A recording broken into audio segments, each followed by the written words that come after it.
જય શ્રી કૃષ્ણ. હોળીના દિવસમાં આપણે આગળ ચાલીએ. છેલ્લા 10 દિવસ જ્યારે બાકી રહે, હોળીનો ખરેખરો આનંદ ત્યારે જ શરૂ થાય. એમ કહેવાય કે આપણી જે જૂની બેનપણી હોય ને, સ્કૂલની બેનપણી હોય, એની સાથે આપણે જે ખુલ્લા દિલે બોલી શકીએ એ ગઈકાલની ફ્રેન્ડ સાથે ન બોલી શકીએ. તો અહીંયા પણ હોળીના 40 દિવસની જે મજા છે, એમાં પણ હોળાષ્ટક જ્યારથી શરૂ થાય તો વ્રજભક્તોના મનમાં એક રંજ રહે છે કે હવે તો થોડાક જ દિવસ બાકી રહ્યા. અને એમ કહેવાય છે ત્યારથી ઠાકોરજીને સત્ય કહેવામાં આવે છે.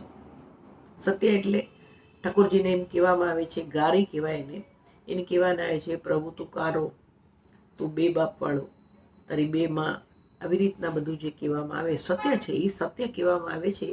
તો એને ગારી કહેવાય છે. અને વ્રજભક્તો એ ઠાકોરજીને ખાસ સંભળાવે છે. સાચું સાંભળવાનું કોઈને ગમતું નથી હોતું, પણ અહીંયા પ્રભુ વ્રજભક્તોનું એ સાચું ખૂબ પ્રેમથી સાંભળે છે. અને તે વખતે પ્રભુ પણ પોતે ખિલખિલાટ હસે છે, વ્રજભક્તો પણ હસે છે, નંદ બાવા, જશોદા માતા બધા ખૂબ ખુશ રહે છે. એના પછીથી આવે છે હોળાષ્ટક, પછી આવે કુંજ એકાદશી. અને કુંજ એકાદશીથી ઠાકોરજી સેનમાં પણ હોળી ખેલે છે.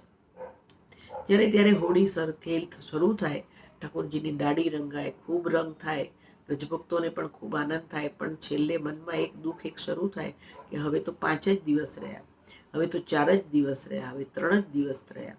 અને એ હિસાબથી જોવા જઈએ તો ઠાકોરજી સામે મંદિરોમાં સેન સમયમાં રાળ ઉડાડવામાં આવે છે. આપણે હૈયા વરાળ જે કાઢીએ તો આ એક જાતની હૈયા વરાળ છે. આપણને જે દુઃખ થતું હોય તો કે હાય હવે તો કાંઈ, હવે શું, હવે તો 2 દિવસ રહ્યા, હવે 1 જ દિવસ રહ્યો. તો એવી રીતના એટલે પ્રભુની સન્મુખ ત્યાં 2 મશાલ કરવામાં આવે છે અને એમાં રાળ ઉડાડવામાં આવે છે, જેથી મોટા મોટા ભડકા થાય. અને પછી દરેકના મનમાં એમ થાય છે હવે હોળી જવાની, હવે હોળી જવાની. અને એમ કહેવાય છે કે પછીથી વ્રજભક્તોને પણ, અને આપણને લાગે ને કે બસ હવે તો આ પૂરું થઈ જવાનું છે, તો થોડો મનમાં આપણને પણ ગાંઠ વળાઈ જ જાય, કાંઈ વાંધો નહીં, આવતું વરસ તો છે ને પાછું. અને એવી રીતના કરતા આ દિવસો પૂરા થાય છે. જ્યારે હોળી ધૂળેટી બંને થઈ ગયા, ડોલ ઉત્સવ થઈ ગયો, બીજે દિવસે આવે છે દ્વિતીયા પાઠ.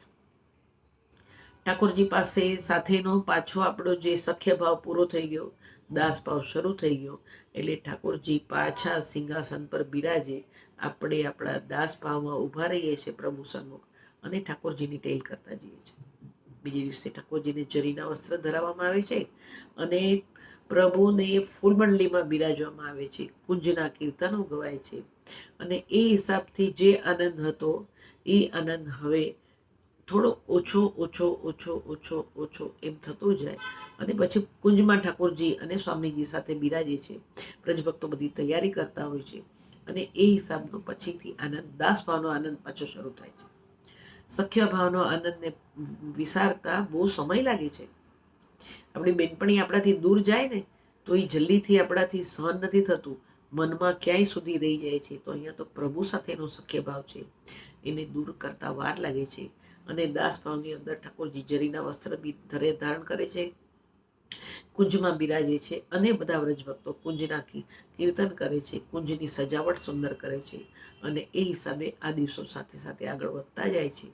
અને પછીથી જોવા જઈએ તો કુંજમાં જે ઠાકોરજી બિરાજતા હોય તો એના પણ સુંદર કીર્તનો શરૂ થાય છે.